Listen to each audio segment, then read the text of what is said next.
Right everyone, it's the start of the Euros today, Italy v Turkey. I am absolutely buzzing for this one. Football tonight, football every day, numerous matches every day for the next month. Added to that, Scotland are playing at a major competition for basically the first time in my life. Certainly the first time in my life I've been able to understand football. Some of you may already argue that I still don't really understand football, but that's by the by. I'm absolutely buzzing for it. I'd planned to do a kind of fun Euro Celtic merge video type thing today. I think I'll send that out tomorrow because, in case you haven't noticed, Celtic have a new manager. We appointed Ange Postecoglou yesterday, and I think it probably makes sense to do another video today. I know we had two going out yesterday. I know that'll be another one today. I know there's actually not a massive amount to say about it because we don't really know much other than he's going to be our manager. But I'm going to give you another video anyway.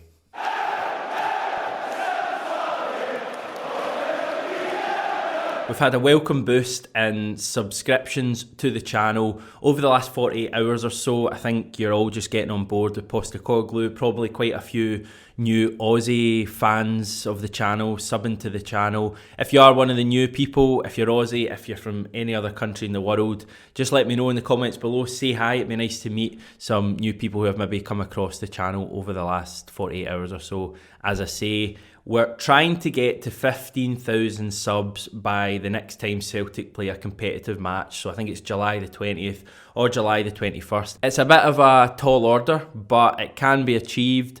I was looking at the stats today, and I think around about a third of you who watch the channel are subbed. So if another third of you who watch the channel and aren't subbed fancy subbing, it will obviously help our numbers out. Some people always ask, why are you so obsessed by the subs and not the views? Well, the answer is I'm obsessed by both. I want the channel to grow as much as possible, and the more people that sub to the channel, the more other people that find out about the channel. So that's how you can help. That's a sales pitch over for today. We're chatting about Ange Postecoglou. What kind of manager is he going to be? We don't know a great deal about him.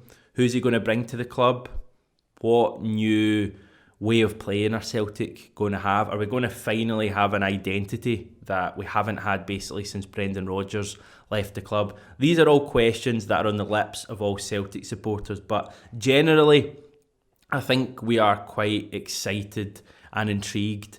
And if an interview that went out on the Celtic website yesterday is anything to go by, the Celtic players seem like they are the same too. Yeah, James Forrest was chatting yesterday, I assume from the Scotland camp somewhere, and he revealed that Tom Rogic has actually told the Celtic dressing room, not literally in the dressing room, probably over WhatsApp or whatever, about what they can expect from Postecoglou, and he had some positive things to say. Tom said really good things about the new manager. He worked with him at the Australian national team, and he said that he's very good and that a lot of players speak highly of him.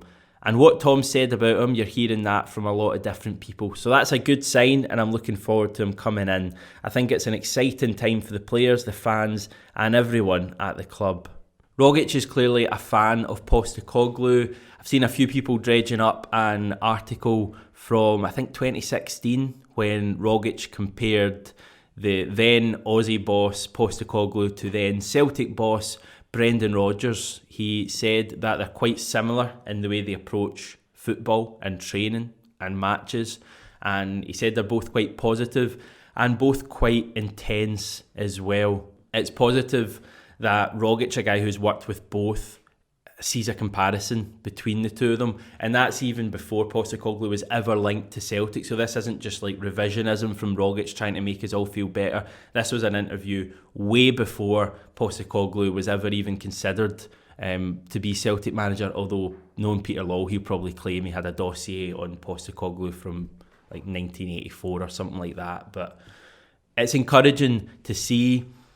I can't be the only one just wondering whether this could be the perfect appointment to get Tom Rogic back to the lofty heights of this period when he did the interview, 2016, 2017.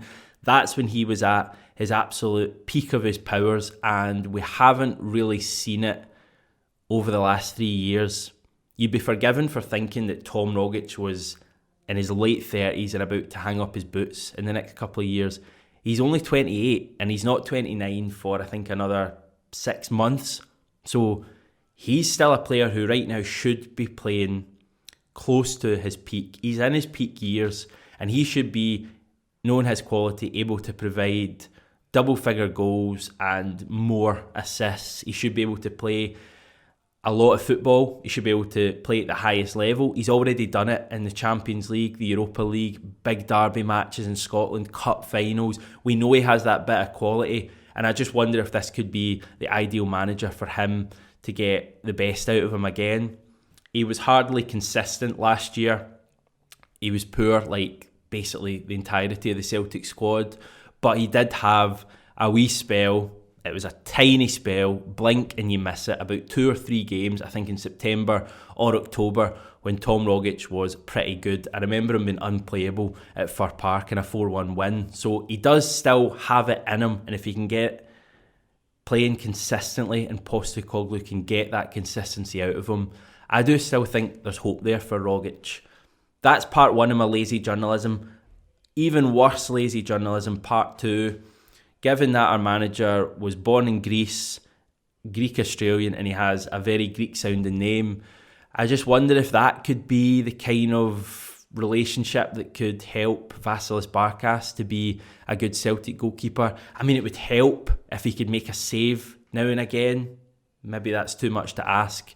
But a fresh start for him and a lot of the players last season who failed to perform, I think can only be a good thing. And it's exciting to see that the Celtic players are excited by this appointment. Having done a little bit of research on Postecoglou, probably like a lot of you, one thing that does seem apparent is that he doesn't suffer fools gladly. He will ask the players to come along on the journey with him and buy into his methods, and if they're not prepared to do that, he will cast them aside and move them on. That's what he did when he went to Brisbane Roar. He got rid of, I think, 3 or 4 established first-team players who'd been there for years and built that team into the way he wanted it. It took a little bit of time, something we have to be wary of next season, but he built that team into, I think, the greatest side ever in Australian club football history. I've seen a few people saying that. I think they went on like a 37, 38 game unbeaten run in all competitions, including Europe. So in that sense, it's going to be fascinating to see how, the next couple of months go. So that's the Postecoglou chat for today. Before I go, I just wanted to give a few wee thoughts on something that's been causing a fair bit of debate on Celtic Twitter, Facebook, Instagram, I assume TikTok. I'm not on the latter two, but I assume there's some sort of discussion going on there, if you can have discussion on TikTok, about the Green Brigade's recent protests, and most notably the one today.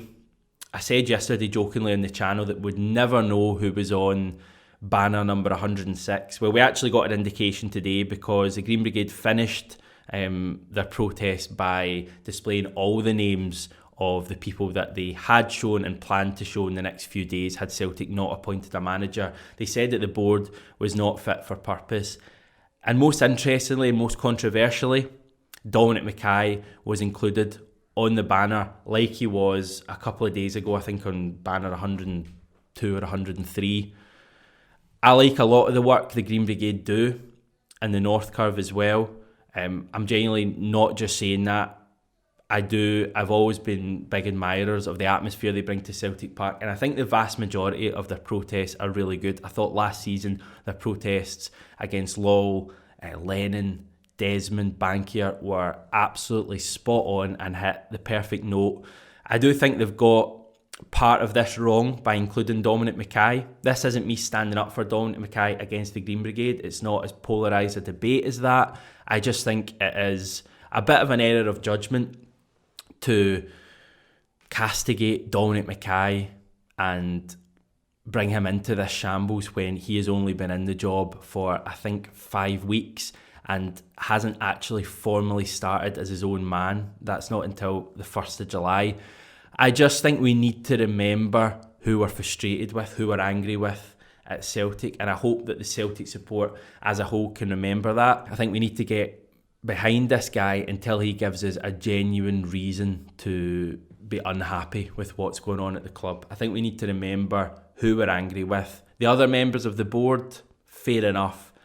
I just didn't agree with bringing Dominic Mackay into it. But each to their own opinion, as I say. I love the work the Green Brigade do in general. But I just felt I had to air that. Let me know if I'm talking absolute crap in the comments below. I'm sure you will not hesitate. As I said earlier in the video, remember to subscribe to the channel. Like the video as well. That helps more people to see our content. We're back tomorrow. I'm going to do a wee kind of fun Euro, Scotland, Celtic, every country video. Been a wee bit cryptic at the moment, but you can wait till tomorrow to find all of that out. Enjoy the first game of the Euros tonight, Italy v Turkey. Enjoy it, and we'll speak to you soon.